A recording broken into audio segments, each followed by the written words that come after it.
The chapter opens with an intimate look into Meghan Markle's new beginning. Free from the gilded cage of royal life, she envisioned a life built not on titles, but on authenticity. The world had seen her as an actress, a duchess, a podcast host, but now she would be a wellness icon. Her idea? A premium lifestyle brand as ever, centered around artisanal foods that spoke to her California roots and ethical values. We explore the research trips to Napa Valley, consultations with organic farmers, the carefully curated design meetings. Every label font, every hue of the jar was debated. Meghan insisted the jam look as wholesome as it tasted. This wasn't just raspberry jam, it was emotional alchemy, a rebirth preserved in glass. Employees recall her passion, how she insisted on calling the raspberry supplier at 2 a.m. because the fruit was too tart. The production team was under intense pressure. This had to be perfect. The goal wasn't just sales, it was legacy. The official launch plan was delicate. No press releases, no red carpets, just whispers, Instagram hints, and influencers casually discovering the jam on their breakfast boards. Meghan's marketing team orchestrated a soft rollout at an upscale West Hollywood restaurant known for its $40 avocado toast and ambient lighting. We go behind the scenes at the venue. The NDA-signed chef, the social media manager tagging wellness influencers, the floral displays designed to match the color of the jam. This wasn't just food, it was narrative architecture. A-list guests began arriving, unaware they were about to be test subjects. Their brunch dishes arrived, beautifully plated. The toast? Lightly grilled. The jam? A glistening smear atop imported butter. And then, in a moment no one had scripted, Gordon Ramsay walked in. He wasn't supposed to be there. Ramsay, in town to film a new series, had stopped by with a producer friend. The chef had a reputation, a palate refined to the point of ruthlessness. Meghan's team noticed him too late. The waitress served him the special scone with raspberry jam, Meghan's pride. Eyewitnesses described the tension. Ramsay took a bite, paused, his brow furrowed. The restaurant hushed, then spat it out into a cloth napkin. His words were brutal, poetic in their savagery. "This isn't jam, it's a crime against fruit!" And it didn't stop there. "Tastes like a Yankee Candle had a nervous breakdown in my mouth. The texture, like someone chewed a crayon and got creative." Phones came out, TikToks, tweets. Meghan's team froze. Ramsay's producer tried to calm him, but the moment had passed and gone viral. By nightfall, the internet was ablaze. The hashtag Jamgate trended in 14 countries. Twitter was relentless. TikTokers made parody reviews. A food vlogger recreated the jam and tasted it live, then poured it over her compost bin in protest. Instagram foodies unfollowed as ever. Reddit threads dissected the ingredient list.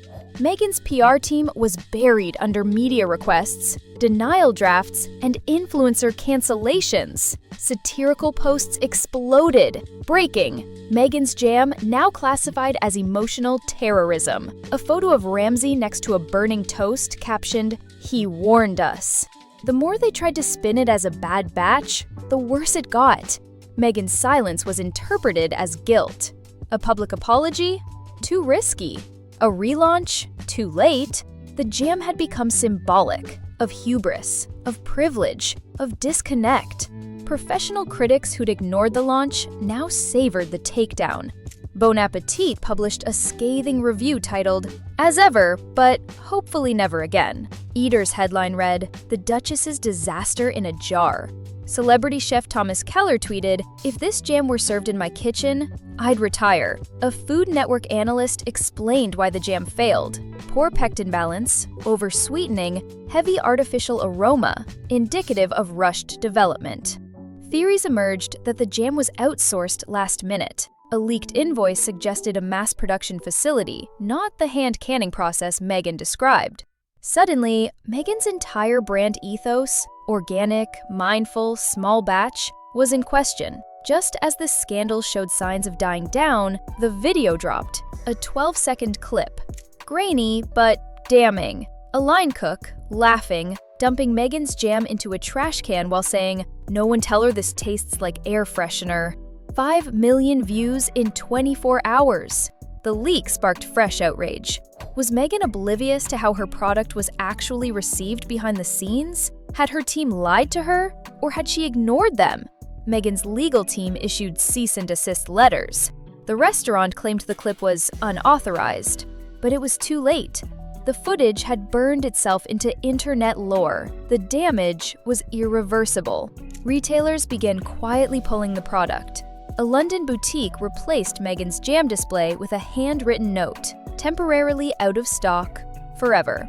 Online retailers refunded thousands of pre-orders. The shop button disappeared from the As Ever site. Loyal customers who had bought in out of royal loyalty now wondered if they'd been duped. Food bloggers began analyzing every claim Meghan had made about the jam, its origin, ingredients, process. One journalist uncovered inconsistencies between what was claimed and what suppliers reported. An expose in The Guardian questioned whether As Ever was even manufactured in California. The brand wasn't just collapsing, it was imploding. Jamgate triggered a broader cultural moment. Consumers began interrogating all celebrity brands. Kylie's skincare? Questioned. The Rock's tequila? Investigated. Even Oprah's Harvest baskets weren't safe. A New York Times feature asked, "Are celebrity brands built on authenticity or algorithm?"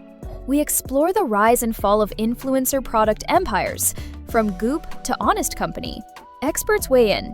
The trend of slapping a famous face on a product was overdue for a reckoning. Chefs rallied behind Ramsay, defending culinary integrity. Jamie Oliver joked on a podcast, "If you want perfume jam, just dunk toast in your bath." Celebrity endorsements were suddenly toxic. The public wanted transparency, not curated perfection. Inside Meghan's team, chaos. Some advisors wanted a rebrand, pivot to candles or lifestyle goods, things you don't taste. Others suggested a public apology tour. Oprah was approached for a tell-all redemption interview. She declined.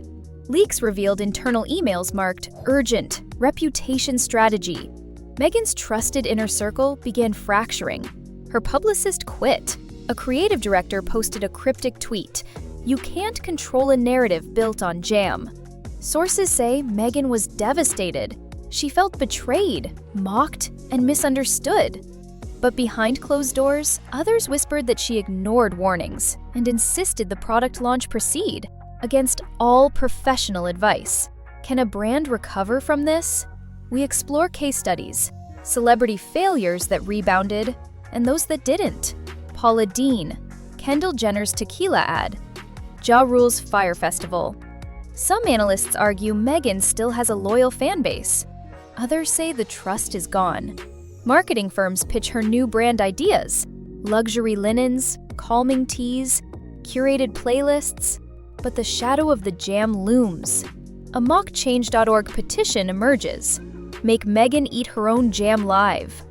Meanwhile, Ramsay capitalizes on the moment with a line of truthfully good jams, featuring flavors like raspberry redemption and strawberry integrity. The internet cackles and moves on, but for Meghan, the scar remains. We close with reflections. Was this all about jam? Or was it about something deeper? A public growing weary of curated fictions. A hunger for truth even in something as small as breakfast. A year later, Meghan's brand remains offline. The jars are collector's items. A BuzzFeed article ranks top 10 celebrity product failures. Meghan's jam is number 1. In one final act of poetic justice, a Brooklyn cafe offers a raspberry Meghan croissant filled with red air and a fortune cookie slip that reads, "Be real or be roasted."